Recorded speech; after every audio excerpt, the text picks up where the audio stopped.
জানা অজানা চেনা অচেনা হাওড়া গ্রামীণের একটি ব্লক মাছলা সংবাদ।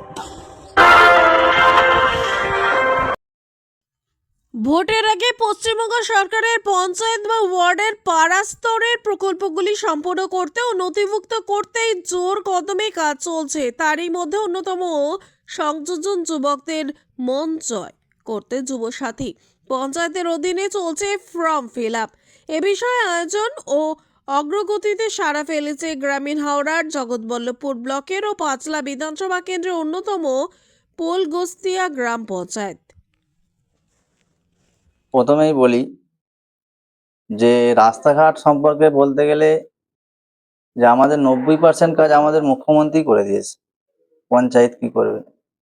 পথশ্রী প্রকল্পে প্রায় পোলগুস্তিয়া গ্রাম পঞ্চায়েতে 4.5 কোটি টাকা ব্যয়ে প্রায় কয়েক কিলোমিটার রাস্তা নির্মিত হতে চলেছে এবং সেই কাজগুলোর ইতিমধ্যেই কাজ শুরু হয়েছে। এবং আমাদের পাড়া আমাদের সমাধানের পক্ষ থেকে যে বুথভিত্তিক 10 লক্ষ টাকা করে দেওয়া হয়েছে, সেই টাকারও কাজ প্রায় শেষের পথে। রাস্তাঘাট, শ্মশানে চুল্লি, কর্মস্থানে বাউন্ডারি ওয়াল, যেখানে জলের সমস্যা সেখানে টিউবওয়েল, সাবমার্সেবল, বেশ কিছু জায়গায় মসজিদের সামনে, মন্দিরের সামনে হাইমাস লাইট সহ উন্নয়নমূলক কাজ পোলগুস্তিয়া গ্রাম পঞ্চায়েতের 19টা বুথে বাস্তবায়িত হচ্ছে। উন্নয়নের দিক থেকে কোনো বাংলার মুখ্যমন্ত্রী মমতা বন্দ্যোপাধ্যায় কমতি দেয়নি। এবং আপনারা জানেন সকলে যে আমাদের বাজেটে আমাদের তরুণ তরুণীদের জন্য যে বাংলার যুবসাথী এবং কৃষকদের জন্য যে ক্ষেত মজুর এবং ঐতিহাসিক সিদ্ধান্ত লক্ষ্মীর ভাণ্ডার আমাদের মা বোনেদের সাম্মানিক, যেটা 1000 থেকে 1500 এবং SC STদের জন্য 1700 টাকা করা হয়েছে। আপনারা দেখতে পাচ্ছেন যে পোলগুস্তিয়া গ্রাম পঞ্চায়েতের সামনে আমাদের সে আবেদনপত্র সংগ্রহ করা হচ্ছে এবং যুবসাথীতে আমরা বুথভিত্তিক ব্যবস্থা করেছি যাতে আমাদের তরুণ তরুণীদের যাতে বেশি করে হয়রানি না হতে হয়, তার জন্য আমরা বুথভিত্তিক করেছি এবং শয়ে শয়ে তরুণ তরুণীরা এসে আবেদনে সাড়া দিয়ে তারা আবেদনপত্র জমা করছে। আজকে আপনারা টিভির পর্দায় আপনারা দেখতে পাবেন অনেকে বিরোধী যারা দল আছে তারা সমালোচনা করছে যে বেকার ভাতা। আজকে এটা আমি মনে করি এটা বেকার ভাতা নয়। আজকের দিনে বিভিন্ন কাজের সাথে আমাদের কর্মের সাথে 21 থেকে 40 বছরের আমাদের তরুণ তরুণীরা যুক্ত।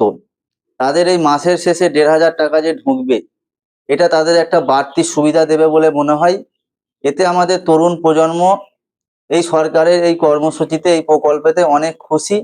সেই খুশিতে সাড়া দিয়ে তারা আজকে শয়ে শয়ে হাজার হাজার লক্ষ লক্ষ তরুণ তরুণী বাংলার আজকে এই প্রকল্পের আবেদন করছে।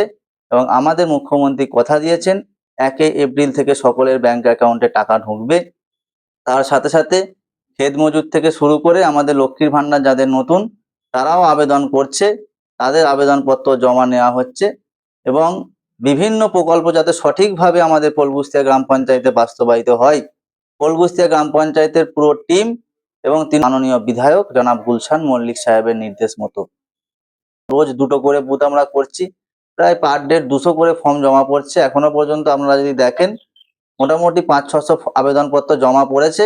26 তারিখ পর্যন্ত চলবে। আমাদের যেটা ধারণা প্রায় 2500 তরুণ তরুণীরা 21 থেকে 40 বছর যাদের বয়স, তারা এই আবেদনে সাড়া দেবে। এখন যা বাজারের যে অবস্থা, একটু এক্সট্রা কোনো টাকা পেলে যেন মনে হয় হেল্প হয় অনেকটা লাইফে, সেটার জন্যই আসা, আর কিছু না।